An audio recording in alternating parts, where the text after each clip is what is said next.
ଶ୍ରୀ ଭାଗବତ ତତ୍ତ୍ୱ ପରମାର୍ଥ ନବମ ସ୍କନ୍ଧ ଚତୁର୍ଥ ଅଧ୍ୟାୟ ରାମଙ୍କର ରାବଣ ବଧ ନିର୍ଣ୍ଣୟ। ନୃସିଂହ ଦାସ ପ୍ରେମ ଭରେ ପଡ଼ିଲେ ଶ୍ରୀ ଗୁରୁ ପୟରେ। ହେ ଜ୍ଞାନ ଗୁରୁ ତତ୍ତ୍ୱବେତା ଅଚେତା ଘଟ କଲା ଚେତା। ଯେ କଥା ନେତ୍ରେ ନ ଦେଖଇ କର୍ଣ୍ଣେ ଶୁଣିଲା ମୋର ନାହିଁ। ଅଦ୍ଭୁତ ଆଚମ୍ବିତ ବାଣୀ ଶ୍ରୀମୁଖୁ କର୍ଣ୍ଣ ଫୁଟେ ଶୁଣି। ଏହି ଶରୀରେ ଅଛି ସର୍ବ ଶୁଣିବି ଯେବେ ଦୟା ହେବ। ଚାରି ଯୁଗ ତ୍ରିପୁର ଯେତେ ଶରୀରେ ଅଛନ୍ତି ସମସ୍ତେ। ନର ନାଗ କୀଟ ପତଙ୍ଗ ସକଳ ହୋଇଛନ୍ତି ମୋକ୍ଷ। ଏବେ ଜାଣିଲେ ତତ୍ତ୍ୱ ଜ୍ଞାନେ ଦୟାଳୁ ଶ୍ରୀ ଗୁରୁ ବଚନେ।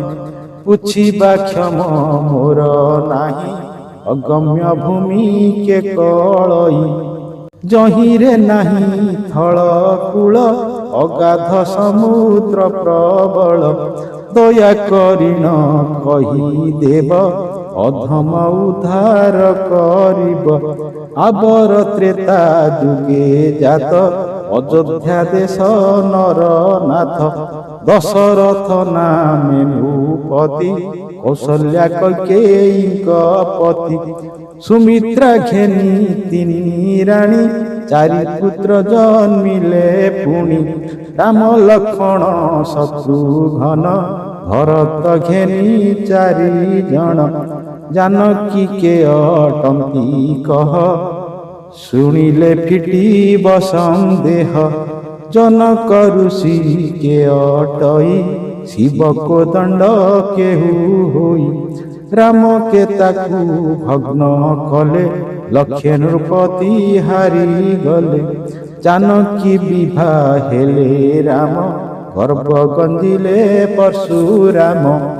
ମନ୍ଥରା କେହୁ କୂଟ କଲା କକେଇ ସତ୍ୟ କରାଇଲା। କେବଳ ବନେ ରାମଚନ୍ଦ୍ର କି ପୁଞ୍ଜି ହୋଇଲେ ଆନନ୍ଦ। ଦଣ୍ଡକାରଣ୍ୟ କେ ଅଟଇ ସରଜୁ ତଟ କେହୁ ହୋଇ। ଚିତ୍ରକୂଟ ଗିରି କେ ହେଲା ରାବଣ ସୀତା ଚୋରି କଲା। ମାରିଚ ମାୟା ମୃଗ ହୋଇ ରାମ ମାଇଲେ କୋପ ବହି। ପୁଷ୍ପକ ବିମାନ କେ ହେଲା ତହିଁରେ ସୀତା ହରି ନେଲା। ପକ୍ଷୀ ଜଟା କେ କଲା ଯୁଦ୍ଧ ରାବଣ କଲେ ତାକୁ ବଧ। ସୁବଳ ଗିରି କେ ଅଟଇ ସୁଗ୍ରୀ କେ ଅଳଙ୍କାର ଦେଇ। ଅଶୋକ ବନରେ ରଖିଲେ ଧନୁଜ ଗଣ ଜଗାଇଲେ। ରାମ ସୁଗ୍ରୀବେ ମିତ୍ର ହେଲେ ବାଳି ବାନର କୁ ବଧିଲ। କେ ହନୁମାନ କଲା ଠାବ କେଉଁ ସମୁଦ୍ର ଡେଇଁ ଯିବ। ଲଙ୍କା ପୋଡ଼ି ଅଞ୍ଜନା ସୁତ ବାହୁଡ଼ି କହିଲା ସଂକେତ। କେଉଁ ସମୁଦ୍ର ବନ୍ଧାଇଲେ ସୁବଳ ଗିରିରେ ରହିଲେ। ରାବଣ କୁମ୍ଭ କର୍ଣ୍ଣ ମାରି ବିଭୀଷଣକୁ ନୃପ କରି। ମନ୍ଦୋଦରୀକୁ କରି ରାଣୀ ବାହୁଡ଼ା ବିଜେ ରଘୁମଣି। ଏ ସର୍ବ ପିଣ୍ଡରେ କହିବ ତତ୍ତ୍ୱ ଅର୍ଥରେ ବୁଝାଇବ। ଶୁଣିଲେ ପ୍ରତ୍ୟେ ଜୀବି ମନ ଉଗ୍ରତାପ ନାଶିନୀ ଉନ। ଶିଷ୍ୟଗଣଙ୍କ ପ୍ରଶ୍ନ ଶୁଣି କହନ୍ତି ହୃଦେ ଗୁଣି ଗୁଣି। କହନ୍ତି ଶୁଣ ବାର ପୁତା ଏ ଅତି ନିଗୂଢ଼ ବାରତା। ଅଯୋଧ୍ୟା ଅଣାକାର ଭୂଇଁ ଜଇଁରେ ଅନ୍ତ ନ ମିଳଇ। ଦଶ ପ୍ରାଣ ହେ ଦଶରଥ ତହିଁ ହୁଅନ୍ତି ଆତ ଜାତ। ତ୍ରିବିଜ ତିନି ଗୋଟି ନାରୀ ଗୋମତୀ ଦୁହିତା ତାଙ୍କରି। ଋଷ୍ୟ ଶୃଙ୍ଗ ଶବଦ ଦ୍ୱାର ଯଜ୍ଞ କରନ୍ତି କପୋଳର।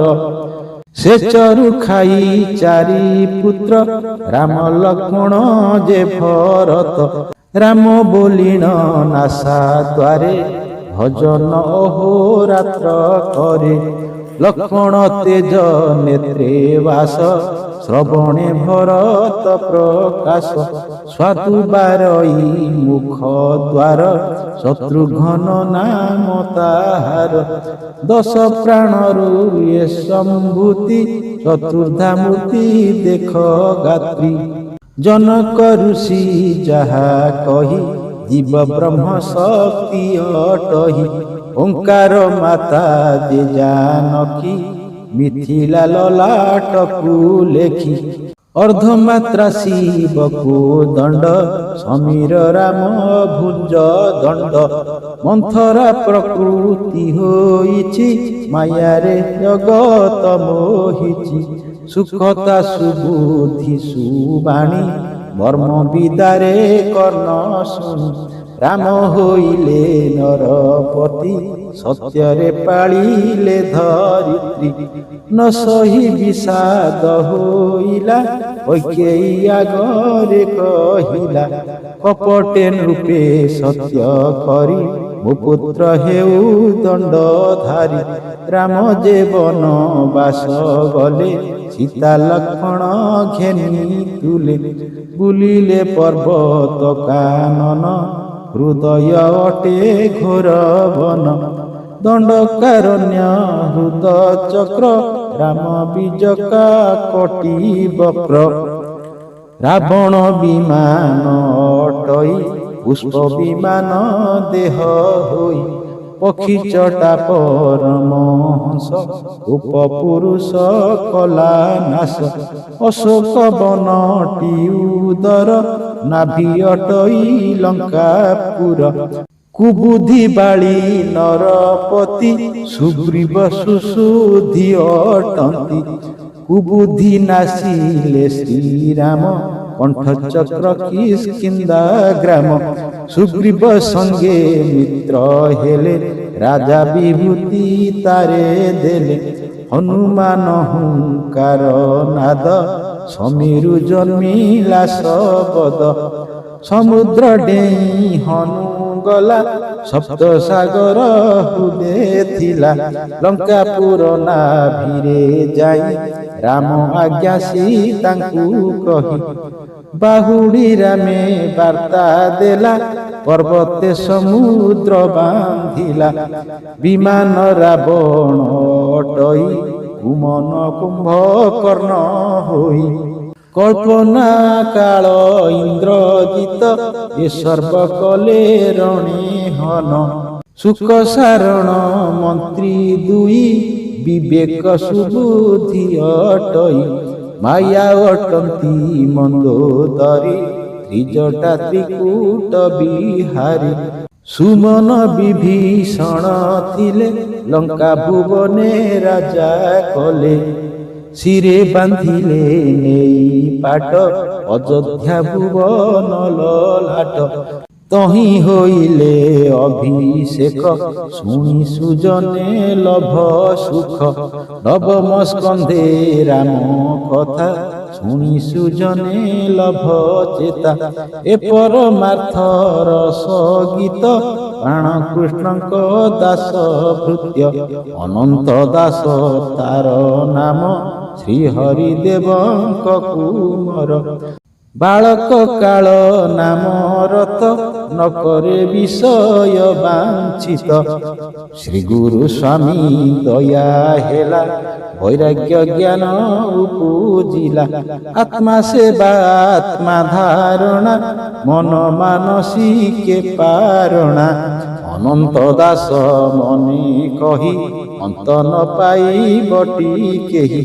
ଆତ୍ମାର ଭବ ନ ପାଇବେ ବ୍ୟର୍ଥରେ ଘାଣ୍ଟି ହେଉଥିବେ। କହିଲୁ ସାର ତତ୍ତ୍ୱବାଣୀ ଶୁଣି ସଂସାରୁ ତର ପ୍ରାଣୀ। ଭକତ ବୃନ୍ଦ ଏଥି ରସ ଭାବି କହେ ଅନନ୍ତ ଦାସ।